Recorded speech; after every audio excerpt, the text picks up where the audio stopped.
Hello guys, সবাই কেমন আছেন? আশা করছি ভালো আছেন। অনেকেই কমেন্ট করেছিলেন একটি মাইন্ড গেমারের গল্প নিয়ে আসার জন্য। তো ভিউয়ার্স, আজকে একটি মাইন্ড গেমারের গল্প নিয়ে আসা হলো। তবে হ্যাঁ, এই গল্পের আসল হিরোকে এখনই খুঁজে পাওয়া যায়নি। তবে আপনারাই খুঁজে বের করে অবশ্যই কমেন্ট করে জানাবেন যে আসল হিরোটাকে, আবির নাকি রকি। সময়টা রাত প্রায় 10:21। থানার ভিতরে নিজের কেবিনে চেয়ারে বসে আছে মেহেরাজ। হাতে তার জ্বলন্ত সিগারেট, মাথাটা উপরের দিকে করে বসে আছে সে। অনেক চিন্তা যখন মানুষের মাথায় ভিড়ে, তখনই মানুষ উপরের আকাশের দিকে চেয়ে অন্যমনস্কভাবে সেই বিষয়টি নিয়ে ভাবতে থাকে। এক বস্তা চিন্তায় সে মাথায় বসে আছে। কি করবে বুঝতে পারছে না মেহেরাজ। 9 বছর ধরে পুলিশে আছে মেহেরাজ। পুলিশের চাকরি, জীবনে কখনো সে এরকম কেসের সম্মুখীন হয়নি। কিছুক্ষণ আগের ঘটনাটা নিয়ে বেশ গম্ভীরভাবে চিন্তা করছে মেহেরাজ। একটু থামেন, আমি আগেই বলে দিচ্ছি, যারা এই গল্পের সিজন 1 শোনেননি তারা কিছুই বুঝতে পারবেন না। আগে যে সিজন 1 শোনেন, লিঙ্ক ডিসক্রিপশন বক্সে দেওয়া আছে। কিছুক্ষণ আগে মেহেরাজ নিজের কেবিনে বসে বসে পুরনো কিছু ফাইল দেখছিল। তখনই তার কেবিনে প্রবেশ করে কনস্টেবল শেখর। মেহেরাজ নিজের হাতের ফাইলটা টেবিলের উপর রেখে শেখরের দিকে তাকায়। উত্তেজিত হয়ে দাঁড়িয়ে শেখর। সবুজ রঙের শার্টের ভিতরে ঘেমে একাকার শেখর। বেশ ভালোই বুঝতে পারছে মেহেরাজ। তাকে দেখে মনে হচ্ছে কোথাও থেকে দৌড়ানি খেয়ে এসেছে। কিন্তু পুলিশকে আবার কেউ দৌড়ানি দিবে? কার এত সাহস? ভেবে পায় না মেহেরাজ। শেখর, থানার বাইরে এত আওয়াজ শোনা যাচ্ছে কেন? মনে হচ্ছে অনেক লোক দাঁড়িয়ে থানার বাইরে ঝামেলা করছে। আর তোমার এমন অবস্থা কেন? স্যার, আমার কথা বাদ দেন, বাইরে কি হচ্ছে সেটা আগে দেখবেন। চলেন, বসে থাকলে বাইরের লোকগুলো আরও বেশি ঝামেলা করবে। মানে কি বলতে চাচ্ছ সেটা ভালো করে বুঝিয়ে বলো আমাকে। স্যার, আপনি আমার সাথে বাইরে চলেন, তাহলে বুঝতে পারবেন আমার কথা। শেখরের কথার উপর ভিত্তি করে মেহেরাজ কেবিন থেকে বের হয়। থানার সামনে অনেক লোক দাঁড়িয়ে আছে, কিন্তু এত লোক এত রাতে থানার সামনে কি করছে? সবার মুখে একটাই কথা, আবির কোথায়? আমাদের আবিরকে বের করে দিন। মেহেরাজ কিছুই বুঝতে পারছে না। কে আবির? এখানে এত লোকজন আসার মানে কি?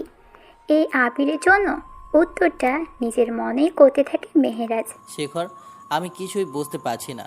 এত রাতে থানার সামনে লোকজন এমন অবস্থা করছে কেন? কে আবির? কোথায় আবির? আমি কিছু বুঝতে পারছি না। আমাকে একটু খুলে বলো তো সব কিছু। স্যার, এখানে সবাই পাশের বসতে পারছে। এখানে একটা ছেলে থাকতো, তাদের সবার সাথে, তার নাম আবির। গতকাল বিকেল থেকে সেই আবিরকে কোথাও দেখা যাচ্ছে না। হঠাৎ কোথায় উধাও হয়ে গেছে আবির। এর জন্য মূলত সবাই এসে থানায় ভিড় জমিয়েছে। আপনি কিছু একটা করুন স্যার। শেখর, আবির নামের ছেলেটার একটা ছবি নিয়ে সবাইকে 5 মিনিটের মধ্যে থানা থেকে বের করে দাও। আবিরকে পেলে আমরা তাকে বসিতে দিয়ে আসবো। মেহেরাজের এমন কথা শুনে নিজেই বোকা বনে যায় শেখর। 1 মাস হয়নি এখনও মেহেরাজের এই থানায় যোগ দেওয়ার। নতুন এসে বেশ কড়া নিয়ম করে দিচ্ছে এই নতুন অফিসার। শেখর আবিরের একটা ছবি সংগ্রহ করে বস্তিবাসীকে থানা থেকে বিদায় করে দেয়। স্যার, এই যে আবির নামের ছেলেটার ছবি। শেখরের হাত থেকে ছবির কাগজটা নেয় মেহেরাজ। ছবির দিকে তাকায় তিনি। ফুল সাইডের একটা ছবি। লম্বা একটা ছেলে দাঁড়িয়ে আছে কাঁধে ব্যাগ নিয়ে, মুখে চাপদাড়ি, শরীরের রংটা হালকা চাপা ফর্সা, চোখে মোটা ফ্রেমের চশমা, পরনে ঢিলেঢালা লম্বা হাতার কালো রঙের একটা শার্ট, কম দামি একজোড়া চটি পায়ে লেগে আছে। মেহেরাজ নিজেও বুঝতে পারছে না এমন একটা বোকা ছেলে হঠাৎ আবার কোথাও উদয় হয়ে যাবে। শেখর, ছেলেটাকে দেখে মনে হচ্ছে অনেক বোকা টাইপের।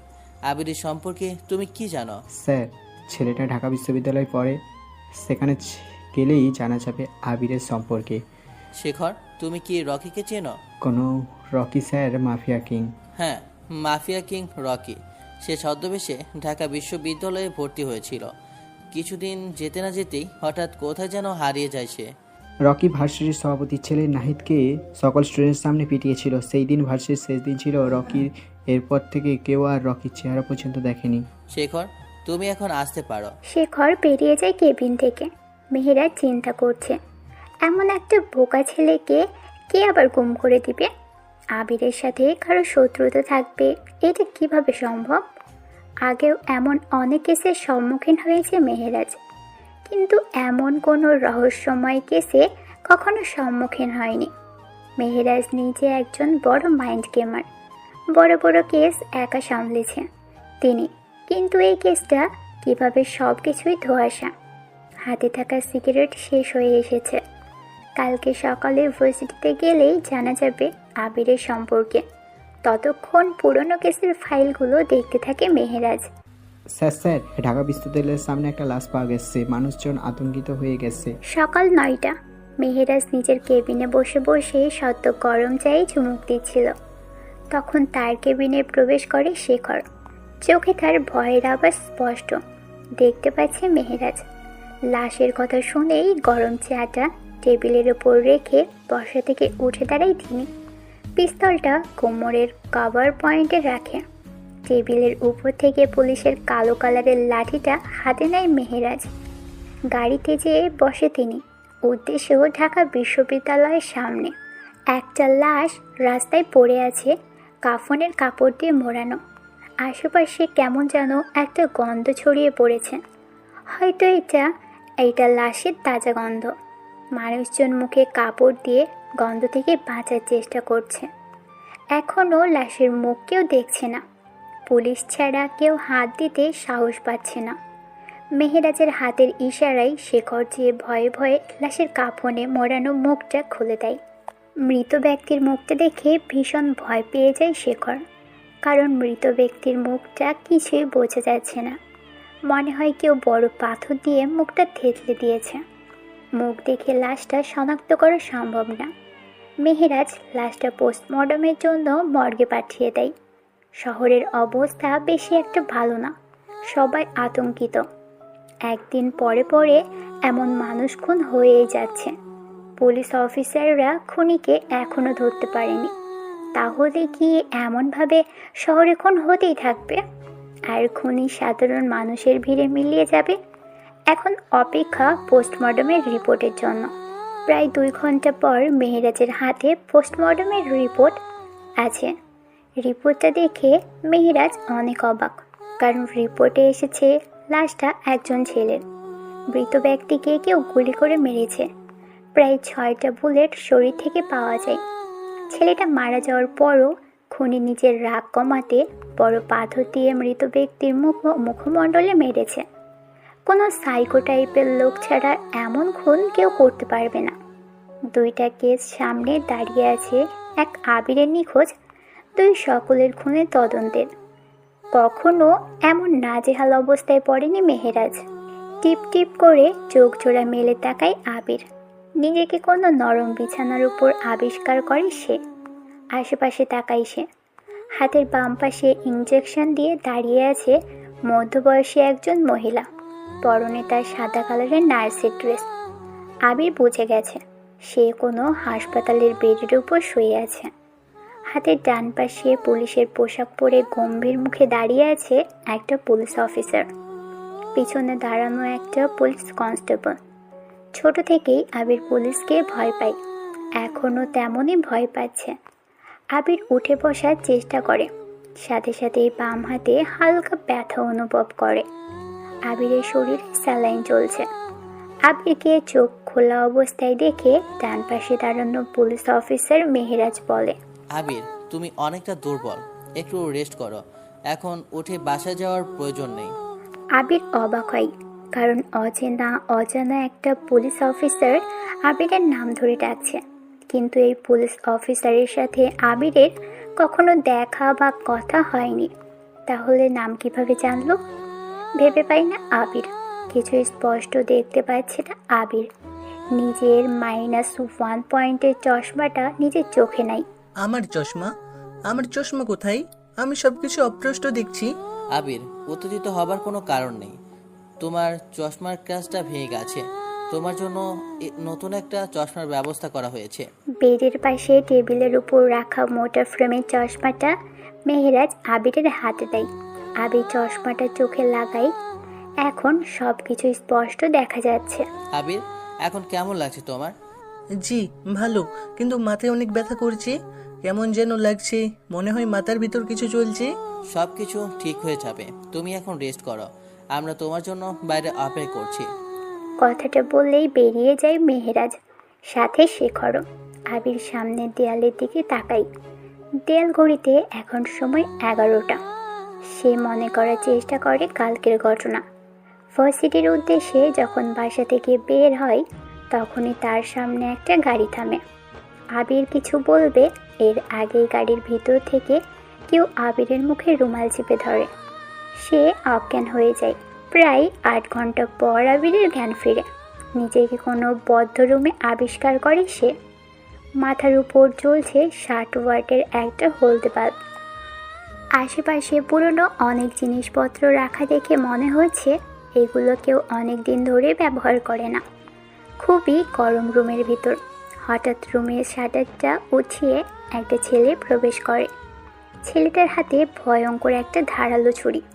আবিরের সামনে চেয়ারের উপর আরাম করে বসে ছেলেটা। কেমন আছিস মাফিয়া কিং এর বন্ধু?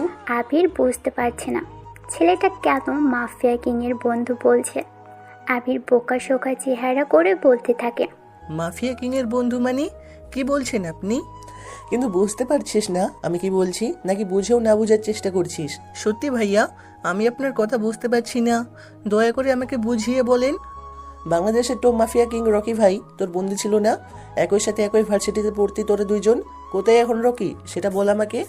আবির মনে করার চেষ্টা করে। রকির কথা সেদিন ভার্সিটিতে নাহিদের সাথে ঝামেলা হবার পর থেকে রকির সাথে আর দেখা হয়নি আবিরের। রকি বলে গিয়েছিল দেখা হবে, কিন্তু আবিরের সাথে দেখা হয়নি রকির। আমার সাথে রকির কোনো যোগাযোগ নেই। সেদিন ভার্সিটিতে ওর সাথে আমার শেষ দেখা হয়, এরপর আর দেখা হয়নি। আমি জানি না রকি কোথায়। আবিরের কথাটা বিশ্বাস করে না ছেলেটা। ধারালো ছুরিটা হাতে নিয়ে বলতে থাকে, সত্যি কথা বল, বেঁচে যাবি, নয়তো এই ছুরিটা দিয়ে এখানে শেষ করে দিব। বল রকি কোথায়? ছুরিটা দেখে আবির ভয় পেয়ে যায়। গলার পানি শুকিয়ে গেছে। একটা ঢোক গিলে গলাটা হালকা ভিজিয়ে নেয় সে। ভয় কাতর গলায় বলতে থাকে, ভাই আমার কথাটা বিশ্বাস করেন, আমার সাথে রকির কোনো দেখা হয়নি। আমাকে মারবেন না, দয়া করে ছেড়ে দেন প্লিজ। মিথ্যা, সবকিছু মিথ্যা। তুই একমাত্র জানিস রকি এখন কোথায় আছে। তোর সময় শেষ, মৃত্যুর প্রহর গুনতে শুরু করে এখনই। কথাটা বলে ছেলেটা ধারালো ছুরিটা দিয়ে আবিরের গলার দিকে নিচে থাকে। আবির ভয় পেয়ে যায়। ছুরিটা আবিরের গলায় চালিয়ে দিবে এমতো অবস্থায় রুমের শাটারে ঠাস ঠাস করে আওয়াজ হয়। ছেলেটা ছুরিটা নামিয়ে নেয়। আবির হাফ ছেড়ে বাঁচে। হয়তো সৃষ্টিকর্তা আবিরকে বাঁচাতে কাউকে পাঠিয়েছেন। ছেলেটা ভয়ে ভয়ে শাটারের পাশে দাঁড়িয়ে জিজ্ঞেস করে, বাইরে কে? কে শাটার ধাক্কা মারছে? কোন শালা বাইরে দাঁড়িয়ে আছিস? কথা বলছিস না কেন? বাইরে থেকে কোনো প্রতি উত্তর আসে না। ছেলেটা রেগে রুমের শাটারটা উপরের দিকে তুলে। বাইরে দাঁড়িয়ে আছে কোনো এক অজানা আগন্তুক। আবির আর ছেলেটার স্তম্ভিত দৃষ্টির সামনে দিয়ে নীরবে এগিয়ে গিয়ে আগন্তুকটার শূন্য চেয়ারে বসে পড়ে। নিশ্চল নীরব চারিদিক। আগন্তুক এক দৃষ্টিতে তাকিয়ে আছে উপরে ঝুলে থাকা বাল্বের সহস্র আলোক রশ্মির কেন্দ্রস্থলে। 60 ওয়াটের হলদে আলোর পরিসীমার মধ্যে কালো কালারের রকস্টার ড্রেস, মুখে ভুতুড়ে মাস্ক জলজল করছে। পিছন থেকে ছুরি হাতে নিয়ে এগুলো থেকে ছেলেটা আগন্তুকের দিকে। এই কে তুই? এখানে আসলে কি করে? আমার চেয়ারে বসে পড়লি? ভালো ভালো বলছি এখান থেকে চলে যা, নয়তো তোর অস্তিত্ব বিলীন করে দিব। আগন্তুক উচ্চ স্বরে হেসে ওঠে। ওর মনের ভিতর মনে হয় না মৃত্যুর কোনো ভয় আছে। আবির বাঁচার ভরসা পাই। মৃত্যুর সামনে থেকে বাঁচার এটাই বড় সুযোগ। কে রে তুই? এমন করে হাসছিস কেন? মারার ভয় নেই? দাঁড়া, তোকে আর বেশি সুযোগ দেওয়া যাবে না। তোকে মেরে আবির শালাকেও মেরে দিব। কথাটা বলে ছেলেটা ধারালো ছুরি আগন্তুকের পিছন দিয়ে আঘাত করবে। এর আগেই আগন্তুক পায়ের কভার পয়েন্ট থেকে ছোট একটা পিস্তল বের করে। পরপর 2টা গুলি করে। একটা বুলেট এসে ছেলেটার তল পেটে লাগে, আর একটা মিস ফায়ার হতে পিছনের দিকে চলে যায়। ছুরি হাতে ছেলেটা নিচে পড়ে যায়। আগন্তুক বসা থেকে উঠে দাঁড়ায়। ছেলেটার বুকের উপর ডান পা দিয়ে রেখে পিস্তলের সবগুলো বুলেট খরচ করে ছেলেটার উপর। এরপর কি হয় জানে না আবির। হাসপাতালের বেডের উপর শুয়ে শুয়ে এগুলোই ভাবছিল আবির। তখনই রুমের দরজা ঠেলে একটা লোক প্রবেশ করে আবির। আবির লোকটাকে দেখে হালকা ভয় পেয়ে যায়, কারণ লোকটাকে দেখে আবিরের ভয় পাওয়ার অবশ্যই একটা কারণ আছে। সেটা হলো রুমের দরজা ঠেলে একজন ডাক্তার প্রবেশ করে, পরনে তার সাদা কালারের অ্যাপ্রন, মুখে মাস্ক, একটা ইঞ্জেকশন হাতে নিয়ে আবিরের সামনে দাঁড়ায়। আবির ছোট থেকেই ইঞ্জেকশনকে অনেক ভয় পায়। বলতে গেলে কখনো বড় ধরনের অসুখ হলেও শরীরে ইঞ্জেকশন পুশ করে না, কিন্তু আজকে সামান্য মাথা ব্যথার জন্য ইঞ্জেকশন নেবে, এটা কি করে সম্ভব? ডক্টর সাহেব আবিরের শরীর থেকে স্যালাইনের ছুঁচটা খুলে ফেলে, তুলার মধ্যে স্যানিটাইজার নিয়ে আবিরের হাতে লাগায়। ইঞ্জেকশনটা ঠিক করে ডক্টর সাহেব আবিরের হাতে পুশ করতে যাবে, তখনই আবির নিজের হাতটা সরিয়ে নেয়। আবির ততক্ষণে বেডের উপর শুয়েছিল, এখন সে উঠে বসে, বেডের সাথে হেলান দিয়ে বসে। আবিরের এমন কাণ্ডে ডক্টর সাহেব অবাক হয়ে যায়। আবিরকে দেখে মনে হয় না সে একজন মানসিক রোগী। কোনো মানসিক রোগী ছাড়া সুস্থ ব্যক্তি এমন কিছু করতে পারে না। ডাক্তারি জীবনে এই প্রথম একজনকে পেয়েছেন তিনি, যে কিনা মারাত্মক অবস্থায় থেকেও ইঞ্জেকশন নিতে ভয় পাচ্ছে। ডক্টর সাহেব আবিরকে প্রশ্ন করে, মিস্টার আবির, কি হয়েছে আপনার? আপনি এমন করে হাত সরিয়ে নিলেন কেন? আমাকে ইঞ্জেকশন পুশ করতে দিন। ডক্টরের কথা শুনে আবির ভয় পাওয়া কণ্ঠে জবাব দেয়, আসলে আমি কখনো ইঞ্জেকশন নিই না, ছোট থেকে এটা আমার বড় সমস্যা। ইঞ্জেকশন দেখলেই আমার বুক কাঁপাকাঁপি করে। এটা আবার কেমন কথা? আপনি এত বড় একটা ছেলে হয়ে সামান্য ছোট ইঞ্জেকশনকে ভয় পাচ্ছেন কেন? আর এমনিতেই আপনার মাথা ব্যথা কমানোর জন্য এই ইঞ্জেকশনের প্রয়োজন। আমার মাথা ব্যথা আগের থেকে অনেকটা কমে গেছে। দেখেন, আমি একজন ডাক্তার, আপনার চেয়ে আমি রোগের রোগ সম্পর্কে ভালো জানি। আমি কখন এখান থেকে যেতে পারবো সেটা বলেন। আপনি এত অস্থির হচ্ছেন কেন? আপনার এখন বিশ্রামের প্রয়োজন। আর কিছুক্ষণ পর মেহরাজ সাহেব আপনার সাথে দেখা করে আপনাকে নিয়ে চলে যাবে। কেন কেন? আমি ওই পুলিশ অফিসারের সাথে কেন যাব? আমি আমার বাসায় একা একাই যেতে পারবো। আমি এত কিছু জানি না, তবে আমার মনে হয় মেহরাজ স্যার আপনাকে কোনো কিছু সম্পর্কে জিজ্ঞাসাবাদ করবেন। আবির বুঝে গেছে পুলিশ অফিসার কি জিজ্ঞেস করবে। আবির নিজেকে প্রস্তুত করে নেয়। ডক্টর সাহেব বেরিয়ে যায় কেবিন থেকে। আবিরের দৃষ্টি এখনও সেই দিকেই। প্রায় বিকেল হয়ে এসেছে। সন্ধ্যার দিকে আবিরকে হাসপাতাল থেকে রিলিজ দেওয়া হবে।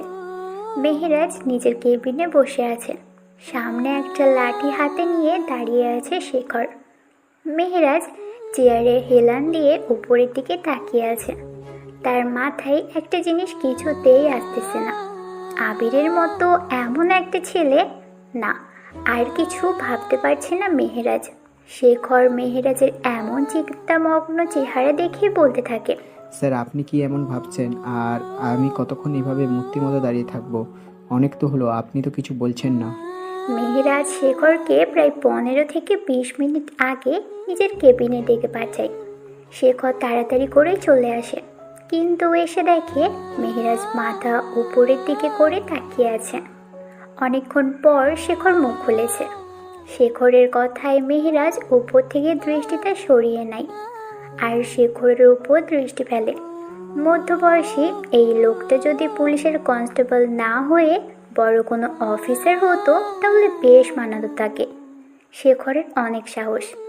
যেমন কিছুদিন আগে এলাকার একটা মাস্তানকে সে নিজ হাতে ধরে থানায় ভিড় করিয়েছে। যেখানে মাস্তানটাকে ধরতে কেউ সাহস করে না, সেখানে শেখর একাই কাজটা করেছে।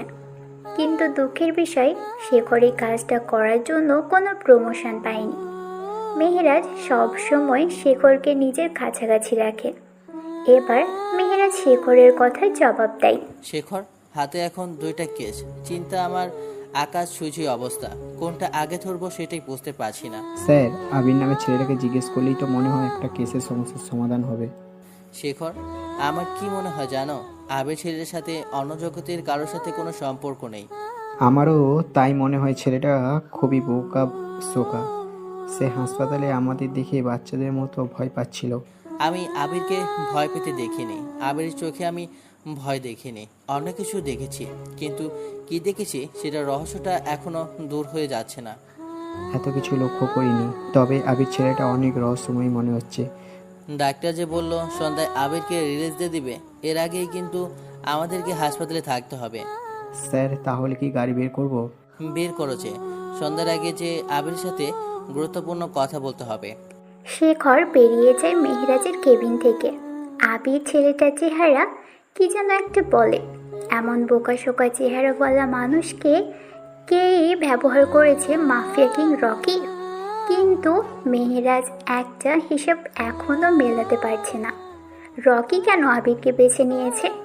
রকি চাইলেই কলেজের অন্য কাউকে নিজের বন্ধু বানাতে পারত, কিন্তু সে এটা না করে আবিরের মতো গরিব একটা ছেলেকে কেন বেছে নিয়েছে? রকির মতো এমন একটা ভয়ানক মাফিয়া ছদ্মবেশ নিয়ে ঢাকা কলেজে এসেছে, আর সেই আবিরের সাথে বন্ধুত্ব করে নেয়। কিন্তু হঠাৎই আবার রকি হারিয়ে যায় শহর থেকে, কোনো দূর অচেনায়। এখন কোথায় আছে এই রকি? মেহেরাজ যদি কোনোভাবে রকিকে ধরতে পারে তাহলে অনেক বড় প্রমোশন পাবে সে। রকির খোঁজ এখন একমাত্র আবির দিতে পারবে। এইমাত্র খাবার খেয়ে উঠেছে আবির। হাসপাতালের খাবার যেমন হয় আর কি, 1 প্লেট মোটা চাউলের ভাত, বেশি পানি দিয়ে ডাল। আবির একদিনের বেশি সময় ধরে কিছুই খায়নি। আজকে সকালে জ্ঞান ফেরার পরে ফলমূল ছাড়া অন্য কিছুই খায়নি। বিকেলের দিকে ঘুম থেকে উঠে এখন মাত্র খেয়েছে আবির। শরীরটা এখন মোটামুটি ভালো। আবির যখন জানতে পেরেছে সন্ধ্যায় তাকে রিলিজ দেওয়া হবে, তখনই মনের ভিতর অন্যরকম একটা অনুভূতি কাজ করছে। কিন্তু পরে আবার মন খারাপ হয়ে গেল এটা জেনে যে সকালে সেই পুলিশ অফিসার মেহেরাজ সাহেব আবিরকে কিছু গুরুত্বপূর্ণ প্রশ্ন জিজ্ঞাসাবাদ করবে। কি এমন প্রশ্ন করতে পারে মেহেরাজ যার কারণে আবিরের প্রতি এত যত্ন ওনার? জানা নেই আবিরের। কেবিনের দরজাটা খোলার আওয়াজ পেয়ে আবির সেদিকে তাকায়। পুলিশ অফিসার মেহেরাজ সাহেব আর কনস্টেবল শেখর ভিতরে প্রবেশ করছে। আবির নিজের চশমাটা ঠিক করে নেয়, মুখটাকে একদম সহজ সরল স্বভাবের করে রাখে। যে কেউ আবিরকে এমন দেখলে ইনোসেন্ট বয় হিসেবেই আখ্যায়িত করবে, অথচ এই ছেলেটার কোনো এক সময়ের বন্ধু ছিল বাংলাদেশের টপ মাফিয়া কিংয়ের।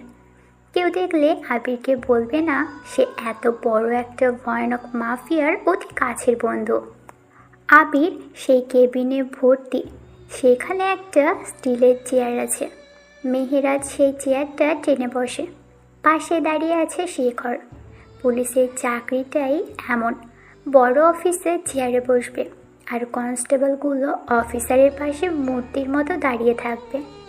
মেহেরাজকে দেখে এখন আর তেমন ভয় লাগছে না আবিরের। অন্য সব পুলিশ অফিসারের মতো ব্যবহার করছে না। আবির অসুস্থ দেখে এমন ব্যবহার, নাকি মন থেকেই এমন ব্যবহার করছে?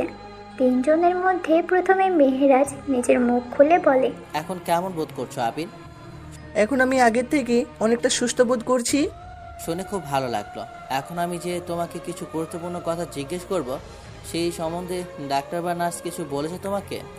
আবির মনে করার চেষ্টা করে। দুপুরের দিকে একটা নার্স আসে আর এসেই বলে যায় আবিরকে সন্ধ্যার দিকে হাসপাতাল থেকে রিলিজ দেওয়া হবে। তার সাথে বিকেলের দিকে পুলিশ অফিসার মেহেরাজ সাহেব কিছু গুরুত্বপূর্ণ কথা জিজ্ঞেস করতে পারে। এটুকুই বলেছিল নার্সটা। আবির সেই কথা চিন্তা করে সামনে বসে থাকা মেহেরাজকে বলে, স্যার, দুপুরের দিকে একটা নার্স এসে তাহলে আপনার কথাই বলে গেছে আমাকে। হতে পারে। আমি হাসপাতালে ফোন দিয়ে বলে দিয়েছিলাম সন্ধ্যার কিছুক্ষণ আগে তোমার সাথে গুরুত্বপূর্ণ কথা বলবো। স্যার, আমি আপনার সব প্রশ্নের জবাব দিব, তার আগে আপনি আমাকে এটা বলেন যে আপনি আমার নামটা জানলেন কোথা থেকে?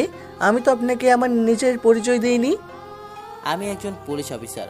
তোমাকে আমি প্রশ্ন করতে পারি, কিন্তু তুমি আমাকে উল্টো প্রশ্ন করতে পারো না। সেটা আমি জানি স্যার, তবে আপনি যদি আমাকে প্রশ্নের জবাবটা দিতেন তাহলে আমার মতে এত জানার আগ্রহ থাকতো না।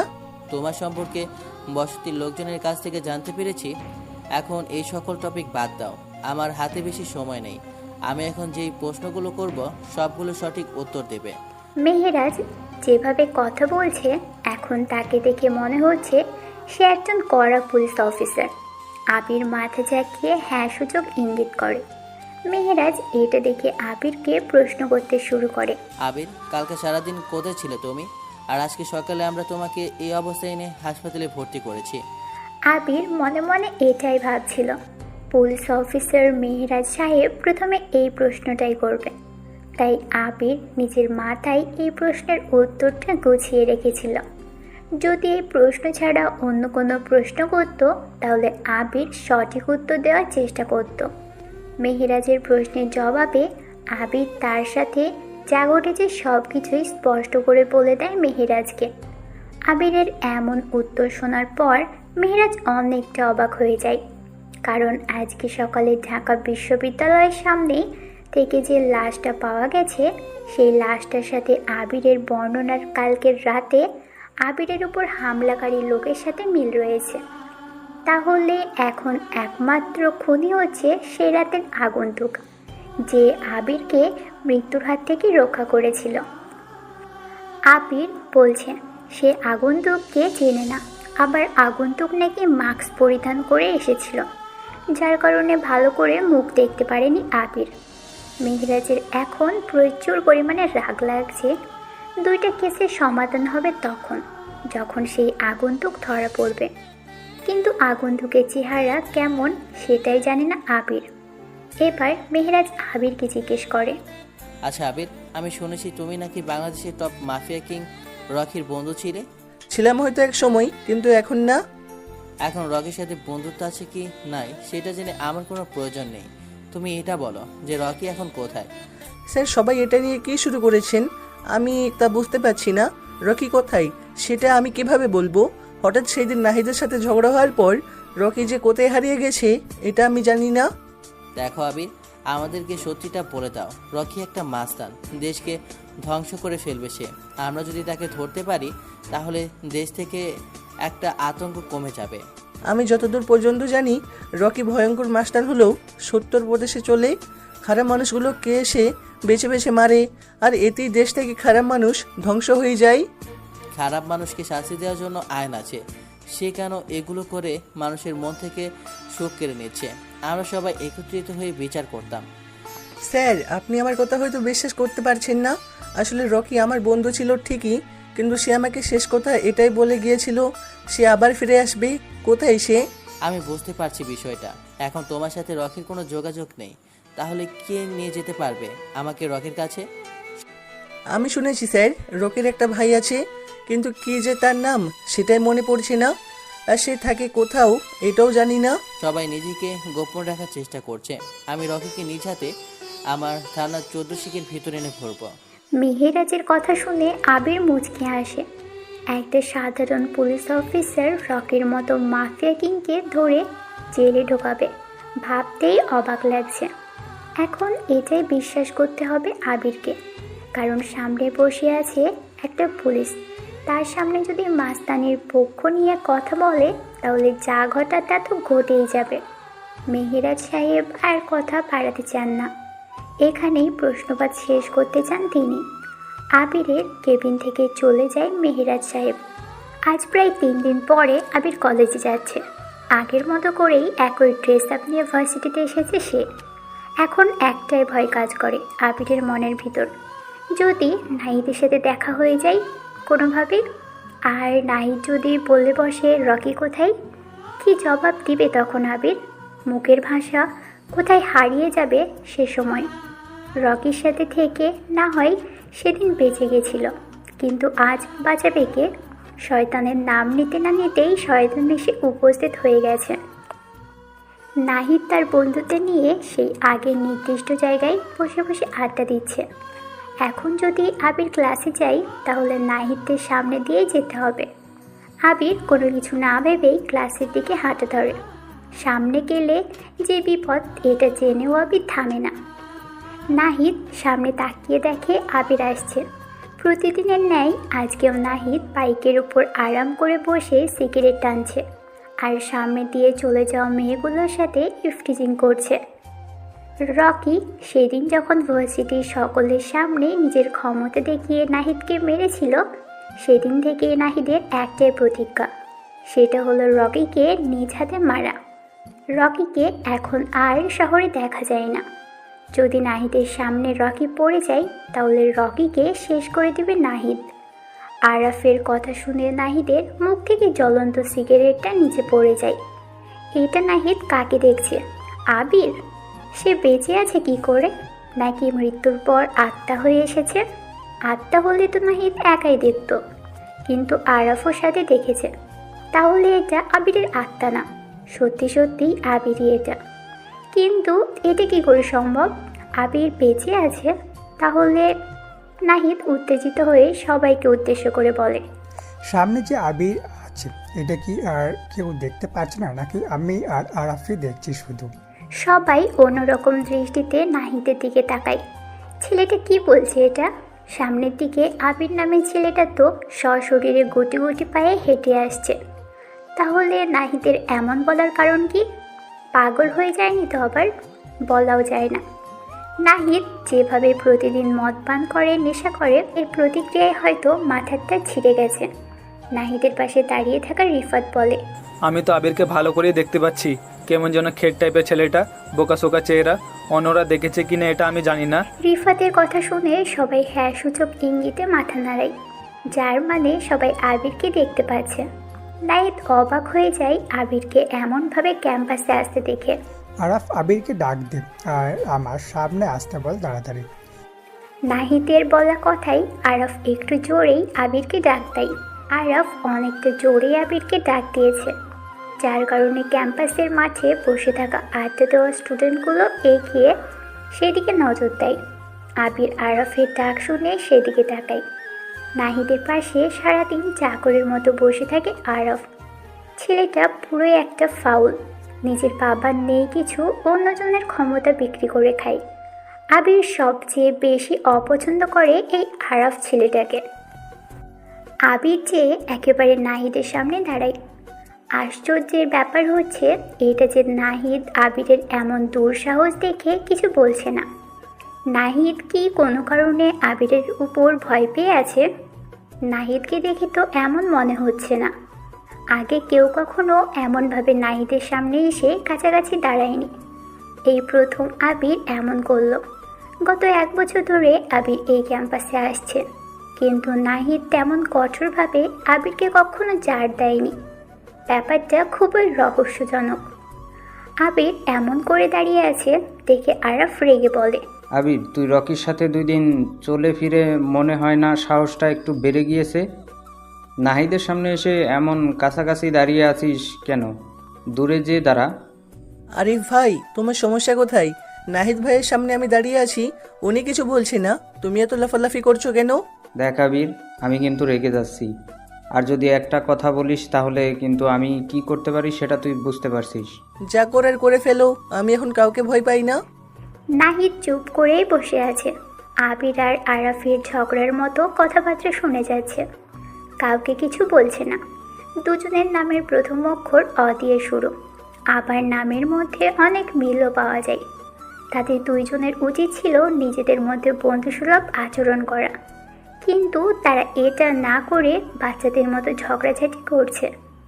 আরাফ যখন রেগে আবিরকে মারতে যাবে তখনই নাহিদ হাত দিয়ে আরাফকে বাধা দেয়। সবাই অবাক হয়ে নাহিদের দিকে তাকিয়ে আছে। আবির মাথাটা নিচু করে মুচকে হাসি দেয়। নাহিদ নিজের নীরবতা ভেঙে বলে, আরাফ, আবিরের কথাটা কিন্তু সঠিক, সে আমার সামনে এসে দাঁড়িয়েছে, আমি কিন্তু তাকে কিছু বলিনি, তাহলে তুই এমন করছিস কেন? কি বলছিস এটা তুই নাহিদ? আবিরের মতো খ্যাত একটা ছেলে তোর সামনে এসে এভাবে দাঁড়াবে, এটা দেখে আমি চুপ করে দাঁড়িয়ে থাকবো? সবসময় সব জায়গায় সবার সাথে মাথা গরম করে কথা বলতে নেই, হয়তো সামনে দাঁড়িয়ে থাকা লোকটা অনেক বড় কিছু হতে পারে। এটা আমি জানি, কিন্তু এখানে সেই বড় ক্ষমতাবান লোকটা কোথায়? হয়তো নেই, আবার আছে, এর মধ্যেই লুকিয়ে আছে রহস্য। এখন এগুলো বাদ দে, পরে এটা নিয়ে কথা হবে। এখন আবির তোকে যেই কারণে ডাকছি। জি ভাইয়া বলেন। নাহিদের চোখ যায় আবিরের মাথার দিকে। এতক্ষণ নাহিদ দেখেইনি যে আবিরের মাথায় সাদা কাপড়ের ব্যান্ডেজ করা। আবির কি তাহলে মাথায় কোনো বড় ধরনের আঘাত পেয়েছে? না হলে তো মাথায় এমন সাদা কাপড়ে দিয়ে ব্যান্ডেজ করা থাকতো না। কিন্তু আবির আঘাত পেয়েছে কিভাবে? নাহিদ আবিরকে প্রশ্ন করে। আবির, তোর কপালে এমন ব্যান্ডেজ করে কেন? মাথায় কিভাবে ব্যথা পেয়েছিস? উপস্থিত সবাই আবিরের কপালের দিকে তাকায়। সত্যি ছেলেটা বড় কোনো আঘাত পেয়েছে। সাদা কালারের ব্যান্ডেজের উপর রক্তের দাগ লেগে আছে। আবির নিজের কপালে হাত দিয়ে মুচকি হাসে। মুচকি হেসেই বলে, তেমন কিছু না ভাই, রাস্তার পরে গিয়ে সামান্য ব্যথা পেয়েছি। মিথ্যা কথা বলার প্রয়োজন নেই, আমি জানি তুই কিভাবে ব্যথা পেয়েছিস। আবির অবাক হয়ে বলে, আপনি জানেন মানে কিভাবে? আমার ব্যথা হওয়ার কথা আমি ছাড়া বাইরের কেউ জানে না, আপনি কিভাবে জানলেন? আমি তোকে উত্তর দিতে বাধ্য নই। এখন তুই এটা বল যে তোর কাছের বন্ধু রকি কোথায়? আমাকে সামান্য মেরে তো চলে গেছে, আর ক্যাম্পাসে আসে না। আবির যেটার ভয় পাচ্ছিল সেটাই হয়েছে। আবির একটা জিনিস বুঝতে পারছে না, কিছুদিন ধরে সে যেগুলো ভাবছে তার সত্যি সত্যি হয়ে যাচ্ছে। মানুষ নাকি ভোরে স্বপ্ন দেখলে তা পূরণ হওয়ার সম্ভাবনা থাকে। আবির দিনের বেলা যা চিন্তা করে ওর সাথে ঠিক তেমনটাই ঘটে। এর মধ্যে কোনো মিস যায় না। আজকে সে ভার্সিটিতে আসার সময় রাস্তায় দাঁড়িয়ে ভাবছিল ক্যাম্পাসে নাহিদের সাথে দেখা হলে সে যদি আবিরের কথা জিজ্ঞেস করে তাহলে। এখন সেই কথাটাই বাস্তব বলে নাহিদ প্রমাণ করে দিল। আবির জানে নাহিদ অনেক খারাপ একটা ছেলে, যখন তখন খারাপ কিছু করে দিতে পারে। এখন যদি আবির বলে সে জানে না রকি কোথায়, তাহলে নাহিদ কি করবে সেটা বেশ ভালোই উপস্থিত করতে পারছে আবির। আবির মিথ্যা কথা বলতে পারে না, মুখ দিয়ে আটকে যায় মিথ্যা কথা বলার সময়। আবির আর কিছু ভাবতে চায় না, সত্যি কথা বলে দিবে এমন সিদ্ধান্ত নেয় সে। ভাইয়া, আমি আসলে জানি না রকি এখন কোথায়। সেই দিন আপনাদের সামনে যে আমার কথা বলেছিল, এটাই আমার সাথে শেষ কথা হয়েছিল রকির সাথে। নাহিদ মুচকি হাসে। আবির যে মিথ্যা কথা বলছে এটা বুঝে গেছে সে। তাই নাকি? রকির সাথে তোর কথা হয় না? রকির মতো এমন একটা ছেলে ভার্সিটিতে এসে তোর সাথে প্রথমে বন্ধুত্ব করে, আর তুই এখন বলছিস তোর সাথে রকির কোনো যোগাযোগ নেই। এখন বিশ্বাস করা ছাড়া আমার আর কোনো উপায় নেই। সামনে আমার বাবা মেয়র নির্বাচন করবে, এখন আমি কারোর সাথে কোনো প্রকার ঝামেলা করব না। আবির, তুই এখন যেতে পারিস। আবির নিজের মুখটা নাহিদের কানের কাছে নিয়ে যায় আর ফিসফিস করে বলে, সিংহ জঙ্গলে চুপ করে থাকে দেখে মনে করো না তার কোনো পাওয়ার নেই। যখন সে রেগে যায় তখন তার এক গর্জনে জঙ্গল কিন্তু কেঁপে ওঠে। আবির নাহিদের কানের কাছ থেকে নিজের মুখটা সরিয়ে নেয়। আবির নাহিদের থেকে একটু দূরে যেয়ে আবার পিছনে ফিরে তাকিয়ে একটা রহস্যময় মুচকি হাসি দেয়। নাহিদ তো পুরাই অবাক, আবিরের এমন একটা বোকা ছেলে এত রহস্যময় কথা আবার রহস্যময় মুচকি হাসি দিতে পারে। কে আবির জানা নেই কারো। আবিরের একটাই পরিচয় জানে সবাই, সেটা হলো সে একটা গরিব এতিম ছেলে। ভার্সিটির পাশের বস্তিবাসীর সাথে থাকে সে। ছোটবেলা নাকি আবিরের মা বাবা রোড অ্যাক্সিডেন্টে মারা যায়, আর সেই থেকে আবির এখনও একা এই পৃথিবীতে। নাহিদ, তুই আবিরকে এমনভাবে ছেড়ে দিলি কেন? বেয়াদবটা অতি বেড়ে গেছে, নতুন পাখা গজিয়েছে, ওর ওই পাখা আমি ভেঙে দেব। না, এখন এমন ভুল করা যাবে না। সামনে বাবার মেয়েও নির্বাচন, আমি কোনো ঝামেলা করব না। আমি চাই তারা সবাই এখন ঝামেলা থেকে মুক্তি থাক। আবির, শালাকে আমার এক বিন্দুর জন্য সহ্য হয় না। আরেকবার কাছে পেলে সুযোগ মতো ঠিক করে দিব। নির্বাচনটা শেষ হতে দে আগে, তারপর আমি নিজে আবিরের ব্যবস্থা করব। শালাকে এমন মারতে বলছে কখনো আর এমন বড় বড় কথা বলার সুযোগ পাবে না। মিমের বয়স 22 বছর চলে। একজন রূপসী মেয়ে যা যা থাকতে হয় সব গুণই মিমের মধ্যে বিদ্যমান। গায়ের রং সাদা, গড়গড়তা মেয়েদের তুলনায় মিম অনেকটা লম্বা। কাটা কাটা চোখ মুখ, ঠোঁটের নিচে চোখে পড়ার মতো কালো তিল। তবুও মিমের ধারণা তার চেহারা অতি সাধারণ, আবার বাজেও। মিমের এমন মনে হওয়ার অনেক কারণ আছে, এর মধ্যে একটা হলো বিয়ে। মিমকে আজ পর্যন্ত অনেক ছেলেপক্ষই বিয়ের জন্য দেখে গেছে, কিন্তু কেউ মিমকে পছন্দ করেনি, কারণ মিম রান্না বান্না কিছুই পারে না। ছেলেপক্ষের লোক প্রথমে এসেই জিজ্ঞেস করে, মেয়ে রান্না জানে তো? বিয়ের পর স্বামীকে রান্না করে ঠিকমতো খাওয়াতে পারবে তো? এমন কথা শুনে মিমের বাবা আশরাফ সাহেব ছেলেপক্ষকে না করে দেয়। মিমের চেহারা দেখে সব ছেলেরা পাগল হওয়ার মতো, কিন্তু মিমের ওই একটাই সমস্যা, রান্না করতে পারে না। অবশ্য মিম নিজেও চায় না রান্না শিখতে। রান্না শিখে ফেললে যে কোনো ছেলেপক্ষ মিমকে নিতে রাজি হবে। মিম চায় না মা বাবাকে ছেড়ে অন্য কোথাও চলে যেতে, কিন্তু মেয়ে হয়ে জন্ম নিলে তো স্বামীর ঘরে যেতেই হবে। এখন মিম বাসায় থাকলে তার একটাই কাজ, মায়ের সাথে রান্নাঘরে রান্না শেখা। মিম এতে খুবই বিরক্ত বোধ করে। আজ 2 দিন পর মিম বাসা থেকে বের হয়েছে ভার্সিটির উদ্দেশ্যে। এই 2 দিন সে মায়ের সঙ্গে রান্না শিখেছে, অনেকটা শিখে গেছে রান্না।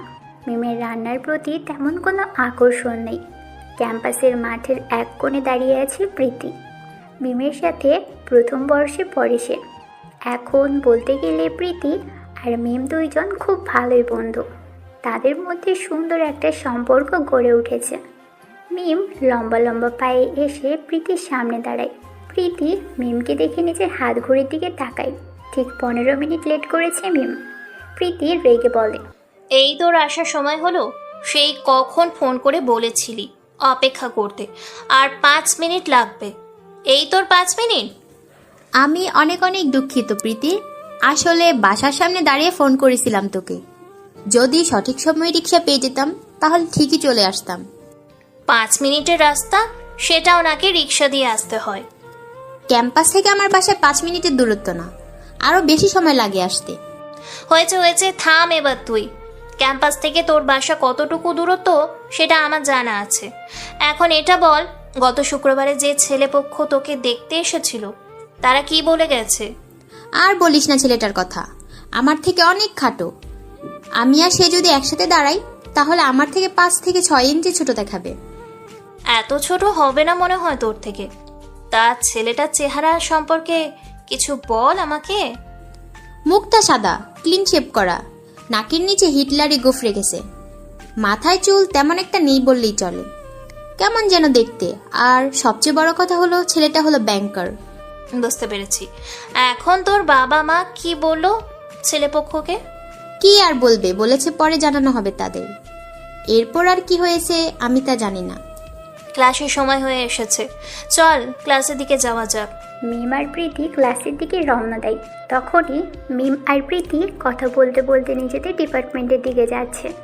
মিমদের ডিপার্টমেন্টে যেতে হলে প্রথমে লাইব্রেরিটা পেরিয়ে যেতে হয়। লাইব্রেরির কাছাকাছি যখন দুইজন এসে পড়েছে তখনই মিমের সাথে কারো ধাক্কা লাগে।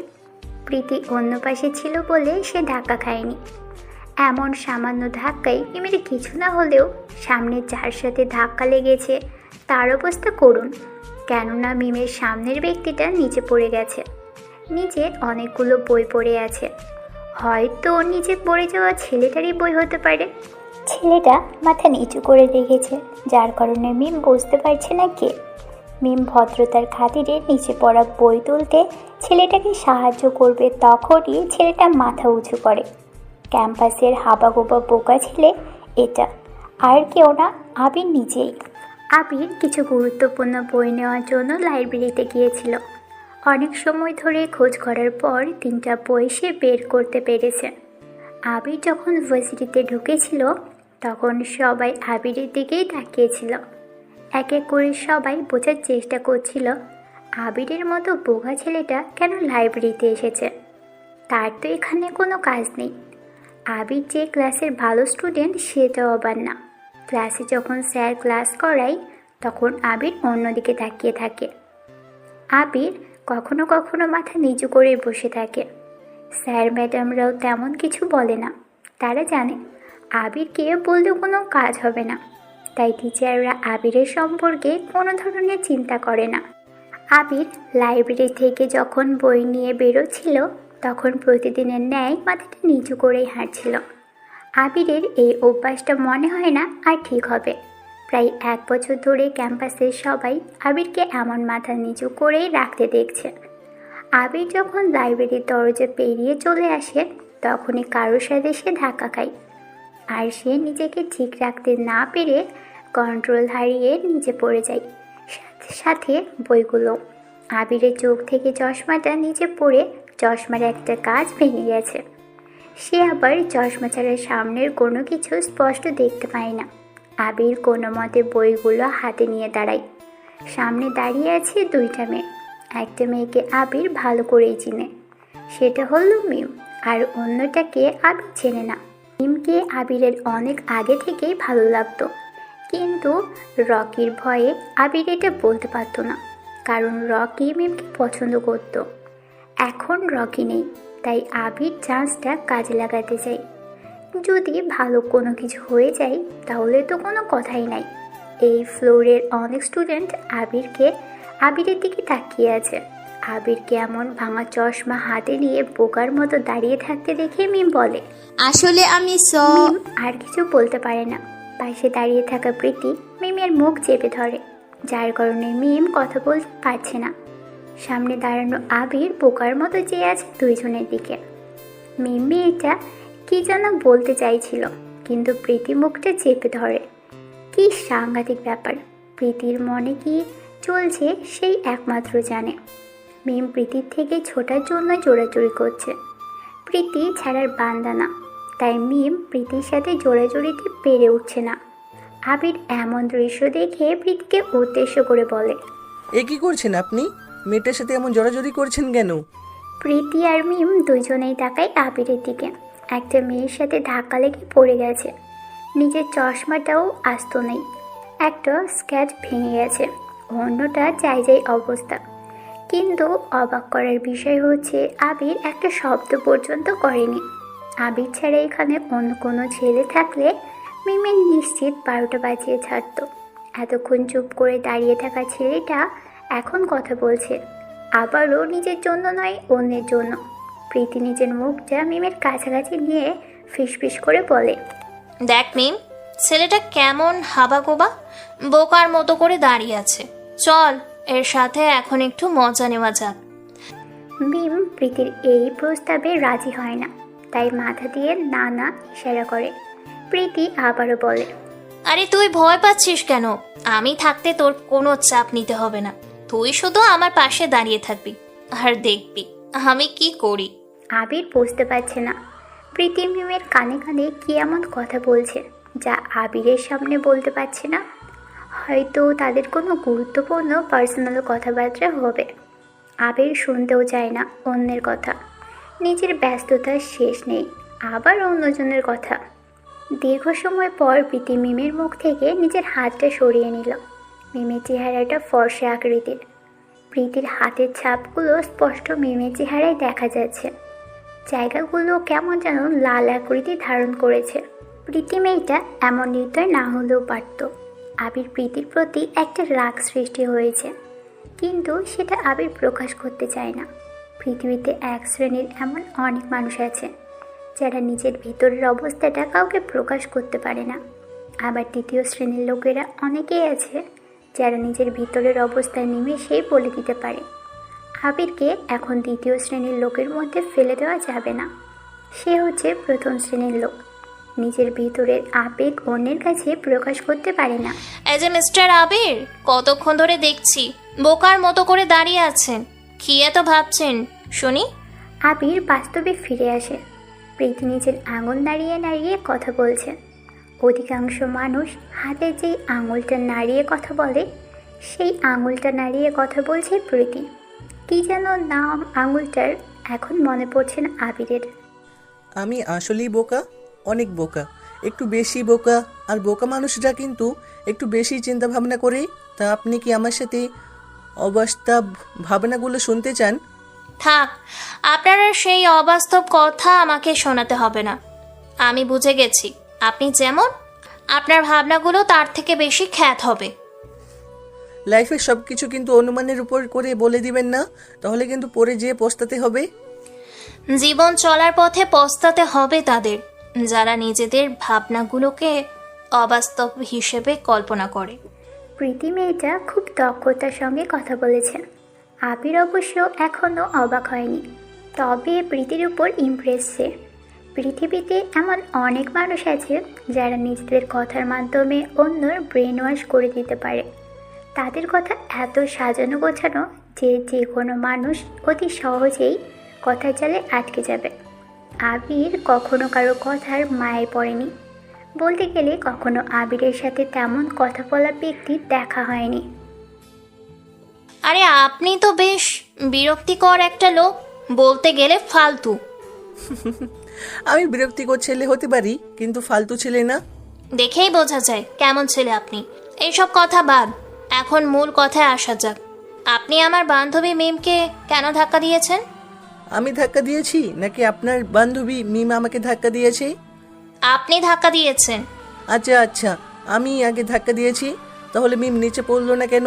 আমি নিচে ধাক্কা দিয়ে নিজেই পড়ে গেলাম, বিষয়টা কেমন যেন অবাক করার মতো না? আমি এত কিছু শুনতে চাই না, আপনি মিমের কাছে মাপ চান। এটা কেমন কথা? আমি মাপ চাইবো কেন?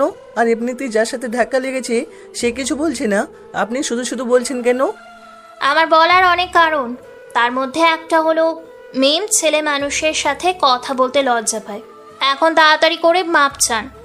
মিম মুখ লুকিয়ে মুচকে মুচকে হাসছে। প্রীতি আবির ছেলেটার সাথে যা করছে বলার মতো না। প্রীতি একটা মেয়ে হয়ে একটা ছেলের সাথে এমন করতে পারবে মিম ভাবতেও পারেনি। আবির ছেলেটার চোখ জোড়া খুব মায়াবী। সৃষ্টিকর্তা মনে হয় আবিরের চোখ জোড়া অনেক সুন্দর করে বানিয়েছেন। মিম দেখতে পাচ্ছে আবির খুব বিরক্ত বোধ করছে। এটাকেই বলে ঝামেলা। দোষ না করেও মাপ চাইতে হবে। অনেকক্ষণ পর মিম মুখ খুলে বলে, প্রীতি অনেক হয়েছে, এবার অন্তত চুপ কর, আমি কথা বলছি। এই ধরনের ছেলের সাথে তুই কথা বলে পেরে উঠবি না। এর থেকে ভালো আমি কথা বলে সমাধান করি। আবির বুঝতে পারছে সামনে মিমের পাশে দাঁড়িয়ে থাকা মেয়েটার নাম প্রীতি। আর প্রীতির কথা শুনে আবির রেগে বলে, এই যে আপনি এই ধরনের ছেলে বলে কি বোঝাতে চাচ্ছেন? ও, এখন এটাও বুঝিয়ে বলতে হবে? আচ্ছা বলি, এই ধরনের ছেলে বলতে ফালতু, অশিক্ষিত, বখাটে, মূর্খ, বেয়াদব আর কি বলে যা আছে সব। আমাকে দেখে কি এমন মনে হয়? যদি মনে হয় তাহলে বলতে পারেন, আমার সমস্যা নেই। মিম বুঝতে পারছে না আবির কথাগুলো নিজের মনের গহীন কোণে থেকে বলছে। মানুষ যখন কোনো বিষয় নিয়ে আঘাত পায় তখন এমন ধরনের কথা বলে। নিজে দোষ না করেও পরিস্থিতি সামলানোর জন্য কথা বলে। মিম চায় না আবিরের মতো বোকা ছেলেকে কষ্ট দিতে, তাই সে বলে, আবির, আপনি কিছু মনে করবেন না, প্রীতি এমনই, সবার সাথে এমন ব্যবহার করে। ওর পক্ষ থেকে আমি ক্ষমা চাচ্ছি। আমি কিছু মনে করিনি, তবে আপনার বান্ধবী প্রীতিকে একটু সাবধান করে দিবেন। আজ আমি সরল সোজা বলে তিনি আমার সাথে এমন ব্যবহার করছে। অন্য কেউ হলে কি করতো আমার জানা নেই, হয়তো না ভাবার মতো কাজ করতো। মিম আবিরের হাতের দিকে তাকায়। মোটা ফ্রেমের চশমাটা ভেঙে গেছে। আবিরের ড্রেস আপের যে অবস্থা, আরেকটা চশমা কিনতে পারবে কিনা সন্দেহ আছে। মিম নিজের পার্স থেকে 500 টাকা একটা নতুন চকচকে নোট বের করে আবিরের দিকে এগিয়ে দেয়। আবির মিমের বাড়িয়ে দেওয়া হাতের মধ্যে 500 টাকার নোটের দিকে তাকায়। আবির বোঝার চেষ্টা করছে তার দিকে মিম কেন টাকা এগিয়ে দিচ্ছে। আবির প্রশ্ন করে, 500 টাকা এটা আমার দিকে এগিয়ে দিচ্ছেন কেন? এটা দিয়ে আমি কি করব? কি করবেন মানে বুঝতে পারছেন না, নাকি বুঝেও না বোঝার মতো ভান করছেন? এখানে বোঝার মতো কি আছে? আবির নিজের বাম হাতের দিকে তাকায়। মোটা ফ্রেমের কালো চশমার একটা স্ক্র্যাচ ভেঙে গেছে। এইটা নিয়ে সে দাঁড়িয়ে আছে। 2 দিন আগে মেহেরাজ নামের পুলিশ অফিসার চশমাটা দিয়েছিল আবিরকে। মিমের কথার মানে বুঝতে আবিরের বেশি সময় লাগেনি।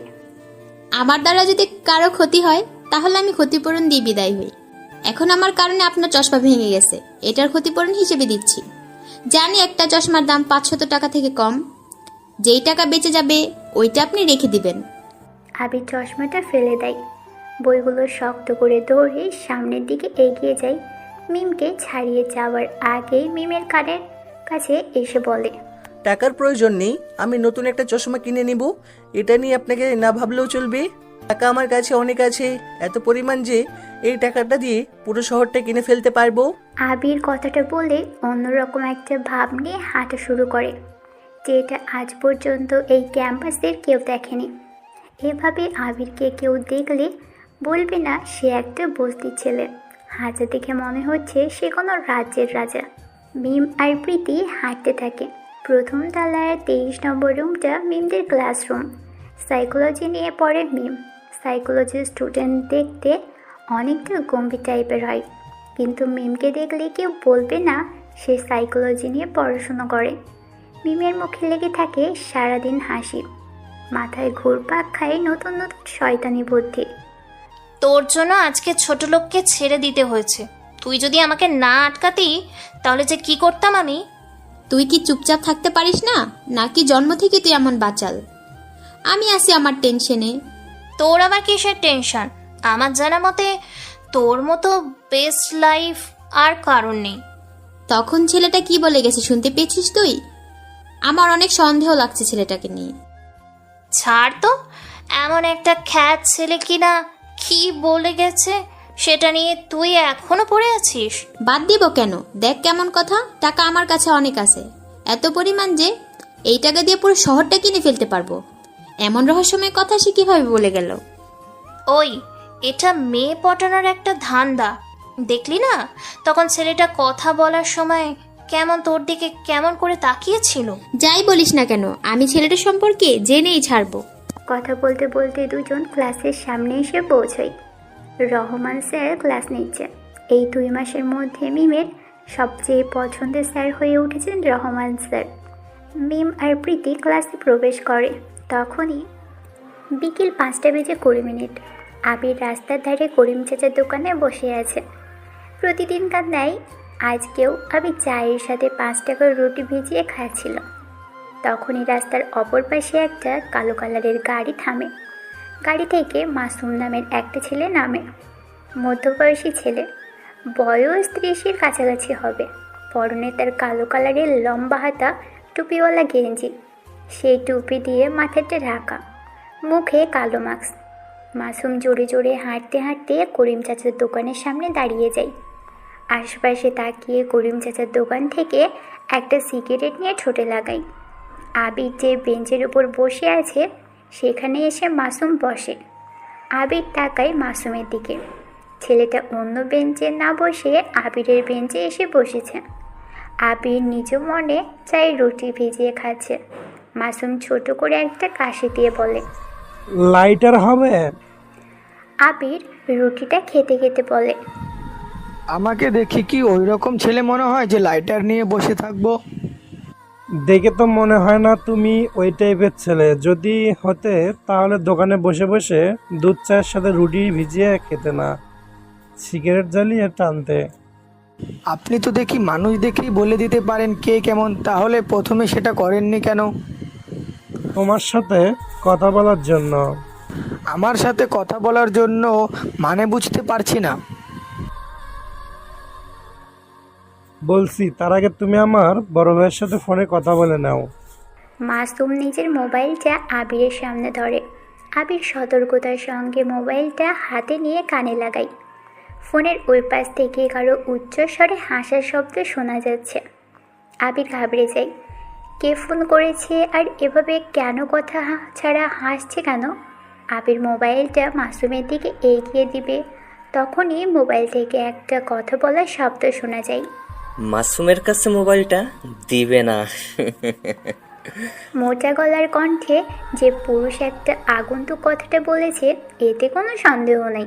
আগন্তুকের কণ্ঠটা কেমন যেন পরিচিত পরিচিত মনে হচ্ছে আবিরের কাছে। আবির বলে, কে আপনি আর আমার সাথে কথা বলার এত আগ্রহ কেন আপনার? আগ্রহ না, ইচ্ছে বলতে পারো। তোমার সাথে অনেকদিন হলো কথা বলি না, তাই একটু খবর নিলাম আর কি। আগে আমার সাথে আপনার কথা হতো, সেটা আবার কবে? তুমি খুব বেশি প্রশ্ন করো আবির। এখন এটা বলো, কেমন আছো তুমি? বলতে গেলে খারাপ আছি না, দিনকাল ভালোই চলছে। ওই পাশ থেকে আবারও আগন্তুকের হাসি শব্দ শোনা যায়। আবির বুঝতে পারছে না কথায় কথায় লোকটা হাসছে কেন। তোমার দিনকাল তো ভালোই চলবে। আমার পছন্দের মানুষকে তুমি পছন্দ করো, তোমার মনে তো এখন ভালোই রং ফুটেছে। মানে কি বলতে যাচ্ছেন আপনি? আমি কি বলতে চাচ্ছি তুমি হয়তো কিছুটা আন্দাজ করতে পেরেছো, তারপরেও আমি বলেই দেই, তুমি আর মিমের দিকে তাকাবে না। আবির আগন্তুকের কথা শুনে একটু মিমের কথা ভাবতে থাকে। আবিরের জানা মতে মিমকে রকি পছন্দ করত। তাহলে কি এটা রকি? তুমি কি আবির আর কিছু বলতে পারে না। এর আগেই ওই পাশ থেকে আগন্তুকটা বলে ওঠে, না আবির না, তুমি মনে মনে যাকে ভাবতেছো আমি কিন্তু সে না। আশা করি আমি কি বলতে চাচ্ছি তুমি বুঝতে পারছো। তাহলে আপনি কে? আমাকে দেখতে চাও? দেখা লাগবে না, মুখেই বলেন। বেশ স্মার্ট আছো দেখছি, কিন্তু আমি যে মুখে বলে আমার পরিচয় দিতে পারবো না, সামনাসামনি দেখা করতে হবে। আমি এই প্রস্তাবে রাজি না। ভয় পাচ্ছ নাকি আবির? ভয়ের কিছু নেই, আমি অতটাও ভয়ঙ্কর না যতটা তুমি ভাবছো। ভয় পাবো কেন? তাও আবার একটা অচেনা অজানা আগন্তুককে দেখে। তাহলে দেখা করতে সমস্যা কোথায়? বেশ, তাহলে বলেন কোথায় দেখা করতে হবে? বেশি দূরে কোথাও না, তোমার ভার্সিটির ক্যাম্পাসের পাশে যে পরিত্যক্ত গোডাউনটা আছে না, কালকে রাতে ওইখানে চলে আসো। রাতে? কেন, দিনের বেলায় দেখা করলে কোনো সমস্যা হবে না?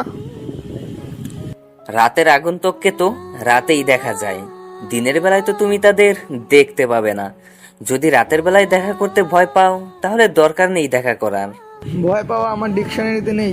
এলাকার লোকেরা আমাকে দেখে বলে আমার বুকের ভিতর নাকি অনেক সাহস আছে। হি হি। ছোট একটা এলাকায় কতজন লোক হবে? খুব করে 100 কিংবা 200 হবে, এর বেশি তো আর হবে না।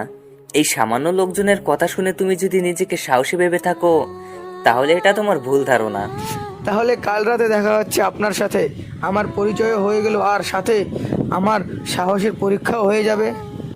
বেশ, তাহলে এটাই কথা রইল। এখন মাসুমকে মোবাইলটা দাও। আবির কোনো কিছু না ভেবেই বলে দেয়। আবির মোবাইলটা মাসুমের হাতে দেয়।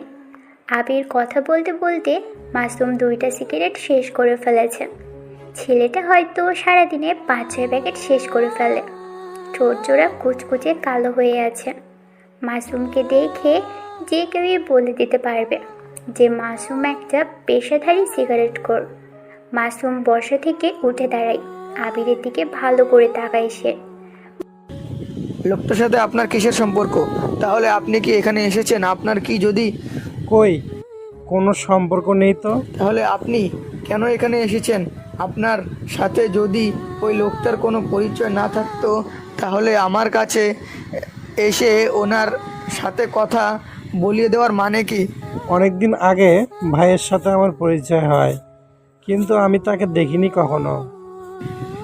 বাহ, বেশ চমৎকার লাগছে আপনার কথাটা। একটা লোকের সাথে আপনার পরিচয় আছে কিন্তু আপনি তাকে এখনো পর্যন্ত দেখেননি, না দেখেই ওনার কাজ করেছেন।